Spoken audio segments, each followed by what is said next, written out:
ప్రేమపూర్వక హెచ్చరిక. నా అనుభవంలో నేను నమ్మిన వారిని, నిలువున మోసం చేసేవారిని, ఎదుటోళ్ళని తృణీకరించి మాట్లాడుతూ వారిని బాధ పెట్టేవారిని, కావాలని ఎదుటివారి గురించి చెడు ప్రచారం చేసేవారిని, మేలు చేయాల్సిన స్థితిలో ఉండి కూడా కీడు చేసేవారిని, సొంత భార్యను లేదా భర్తను మాటలతో చేతలతో హింసించేవారిని, కన్నె తల్లిదండ్రులను సహితం బాధ పెట్టేవారిని, ఇటువంటి వారిని చాలామందిని చూశాను. ఒకవేళ ఈ సందేశం చదివే నీవు కూడా తెలుసో తెలియకో ఎవరినైనా బాధించే వ్యక్తివైతే గనుక ఒక మాట బాగా గుర్తుంచుకో. బాధింపబడు వారి పక్షమున యెహోవా వ్యాజ్యమాడతారు. కీర్తనల గ్రంథము 140వ అధ్యాయము 12వ వచనం.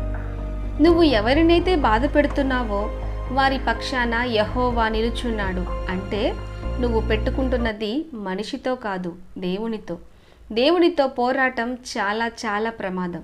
ఈ సత్యాన్ని గుర్తించి ఈరోజే నీ తప్పు గ్రహించి ఏ విషయంలో ఎదుటి వారిని బాధ పెడుతున్నావో ఆ విషయంలో వెంటనే తప్పు సరి చేసుకో. నీ వల్ల బాధపడే వారి పక్షాన దేవుడున్నాడని ఇప్పుడు చదివి కూడా ఇంకా వారిని బాధ పెడుతుంటే నువ్వు చాలా బరితెగింపుతో ముందుకు వెళ్తున్నట్లే. నీ ఆటలు ఎక్కువ రోజులు సాగవు. ఖచ్చితంగా దేవుని దెబ్బతింటావు, అందులో అనుమానమే లేదు. అంతవరకు తెచ్చుకోకుండా జాగ్రత్త పడమని ప్రేమపూర్వకంగా హెచ్చరిస్తున్నా. Praise the lord.